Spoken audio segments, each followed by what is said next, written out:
All the videos that I've made so far for Cyberpunk have been lore videos, from story to character analysis to side quest to sections. We've covered a lot of important things from the game, but today I want to take a step back, take a more laid-back approach to this video, if you will. Spoiler warning ahead, as I want to discuss the endings of Cyberpunk and the possible future DLCs, specifically what ending is canon and what the future DLCs may have in store for us and what they could possibly be. This will be the biggest opportunity for you to get involved, so I encourage you to comment your thoughts on this topic so we can have a large discussion of differing opinions. The choice of a canon ending in DLC is based on the assumption that the DLC for the game will be taking place after the ending as a way to officially resolve the story with no cliffhangers. So I'll be forming my opinion with that assumption in mind, as if it was just a random DLC you could do in the middle of any playthrough, the ending wouldn't matter too much and there'd be tons of things the DLC could be about, and we would just be making huge guesses at that point. But if it's related to the endings, we can at least narrow down some sort of plot for the DLC. Regardless, to start, I want to explain why I think a DLC will be after the game. From the over 3,000 comments on my Story Explained video, I noticed lots of people were either unhappy with the endings in general or felt empty with there being no resolution. I understand not everything needs to have an ending, and having an open ending for a story allows for a lot of cool theories like this video, but I know that CD Projekt Red could definitely benefit from closing this story. This isn't the first time something like this has happened in a video game. Games like Mass Effect 3 and Final Fantasy 15 have changed things in their story at the player's request, but I think a better example would be Fallout 3. You don't need to understand the ending of Fallout 3 to get this idea, as I'll explain it in the most basic terms possible. But basically, at the end of the game, someone has to activate this thing called a purifier, but the problem is that once a person enters, they can't come back out as the radiation will kill them before they even have a chance to leave, so someone has to sacrifice themselves. The game originally provided you with two options, you or a person called Sentinel Lions. No matter the choice, the game ends at a cliffhanger with no way to see what happens after we are told to revert to last save. Players then discovered a third option, however. Three companions in the game exist: Fox, a super mutant, Sergeant RL3, a robot, and Charon, a ghoul, who are immune to radiation, so they could just walk in and come out just fine and nobody needs to die, except when asked to do this, they won't. They believe it's your legacy to activate it, as your dad is the creator of the purifier. The ending dialogue even shuns the player for choosing any option other than themselves, calling them a coward. The capital wasteland is at stake and they won't help you save it because it's your destiny, and you're called a coward for making sure no one dies in the process. How does that make any sense? Bethesda noticed this later when fans were rightfully annoyed and not only added the ability to have those companions activate the purifier, but also a DLC called Broken Steel, which continued after the game's ending, so you could see the world after your choice. I bring this up as a reference to what CD Projekt Red can do with Cyberpunk. Some people seem to dislike all the endings in the game, being furious they waited this long for nothing good to happen, but some just want a resolution with no cliffhangers. The difference between Fallout and Cyberpunk, however, is that the beginning of the end is roughly the same. At the end of the day, someone has to activate this purifier. With Cyberpunk, the endings all go in different places. Johnny leaves the city, V leaves with the Nomads, V comes back to Night City after meeting with Arasaka, V assaults the Crystal Palace. All of the endings are different and place V in different spots in the game world. I don't see CD Projekt Red making a DLC taking all of these into account and adding more to each ending, as that would just be like 4 DLCs in one package and could take years to make and just wouldn't make sense. But I've come up with 2 possible DLCs that take 2 different approaches. One of them would take this Fallout 3 approach, the other wouldn't. To make this more digestible, let's showcase the endings on screen. Arasaka, Panam, Rogue, the Suicide, and the Secret ending. But 4 of them have choices at the end, making it more than just 5 choices at the beginning. Most of the endings also have similar ending choices, so I'll color code them to make it easier to understand. The Rogue and Secret choice for V is the same, minus a few small things like Rogue being alive in the Secret ending. And the Rogue, Panam, and Secret ending choice with Johnny in the body is the exact same, once again minus a few small details. The others are unique to themselves, so they don't need any color coding. I firmly believe that both choices in the Panam ending, Johnny taking over our body in the Secret and Rogue ending, and not signing the contract in the Arasaka ending can all lead to the same DLC, if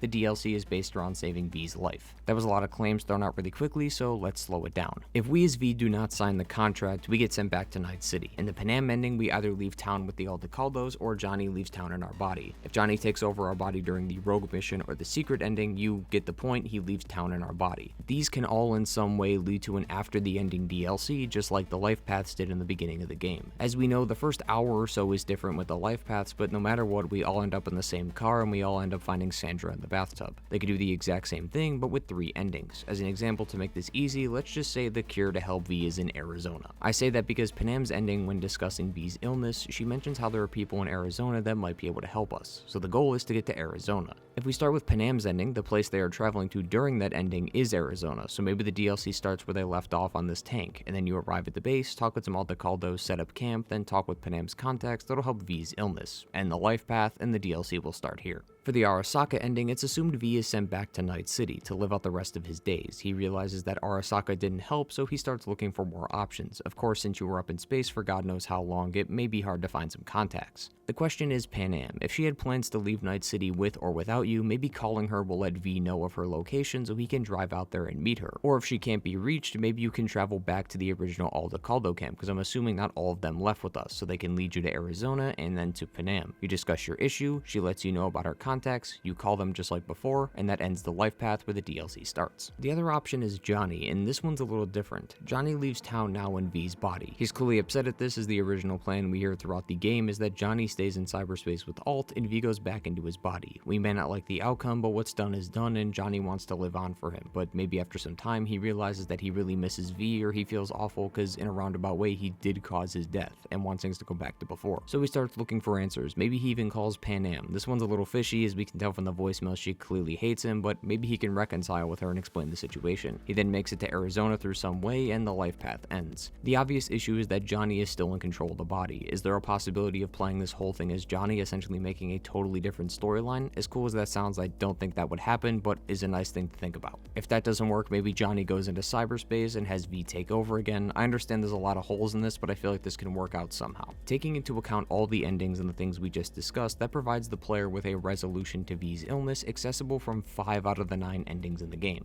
The 4 endings that wouldn't work are the suicide ending, the signing the contract with Arasaka, and the 2 endings that send us to the Crystal Palace, but maybe there's an argument that you can make those accessible too. Regardless, more than half the endings would be considered canon, making players feel like their personal decisions throughout the story and the ending they actually chose meant something. Our next one, however, is not going to be as forgiving with canon endings. This would be a DLC that would be about AI mind control, Mr. Blue Eyes, and Peralez. As I've said in both my Mr. Blue Eyes videos and my Peralez video, I and many others want a continuation of this story, either making it a full DLC about it or having it as some sort of side quest in a future DLC that continues the story, as it's a remarkable questline with a ton of questions and a part of some of the biggest theories in the game. I highly recommend you watch both of my videos on these topics to get a better understanding if you're confused, but from the theories and evidence from the quest, there is major proof that Mr. Blue Eyes is up to something sinister, and the Crystal Palace is next on his list. This DLC, assuming it takes place after an ending, would make the Path of Glory ending, or assaulting the Crystal Palace, the only viable option. Mr. Blue Eyes only contacts us because we assaulted Arasaka Tower. In the other endings, we do assault the tower, that being in Panam's ending and Rogue's ending and in the secret mission, but all of them besides the obvious Path of Glory ending all end with V leaving the city. We leave the city as Johnny in V's body, or we leave with the Aldecaldos. The only ending besides the Path of Glory ending where we don't leave the city is technically not signing the contract at Arasaka, as we do somehow return back to Night City, but we didn't assault the tower in that ending. We just walked into Arasaka HQ, got put up in a spaceship, and came back months later. He meets with us during this ending because not only are we the legend of the afterlife, it's also because we crippled Arasaka, and from our previous video, we do make the assumption that he works for Militech, a rival company to Arasaka, so it makes sense this is the one time he meets with us.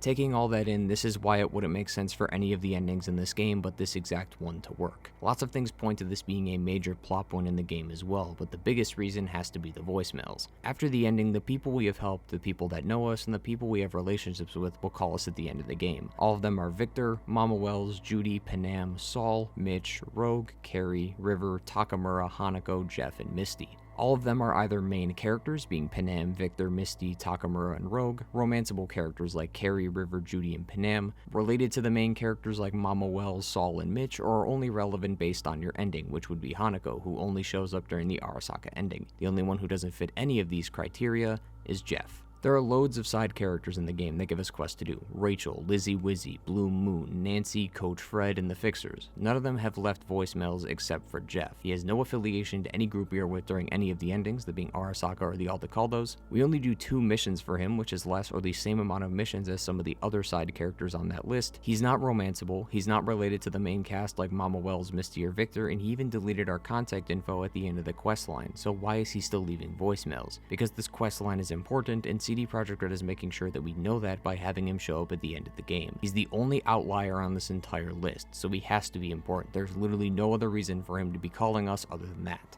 That's why I believe that this quest line will either have some relevance in a DLC or be the main plot point for an entire DLC in the future. These are my two theories for what the future of the game looks like, from a resolution of the endings to what the DLCs could be. Cyberpunk will be getting DLC, whether it's small add-on content or large 15+ hour stories. It'll have something, and I can say with lots of confidence that one of these two ideas is bound to happen at some point in the game's lifecycle. I think it would be quite gut-wrenching to never see a resolution to the ending of the game, never knowing if V will truly live or die, and never see what happens to Mr. Blue Eyes, a character who gets at most 5 to 7 minutes of physical screen time, but is hinted at in quest lines that can total hours of playtime. Let me know what you think about this in the comments down below, whether you agree or disagree. I also encourage you to share with me your theories in the comments, as maybe yours makes more sense than mine do. But as usual, like the video if you enjoyed, subscribe for more lore on Cyberpunk and other games in the future, and take care. Goodbye.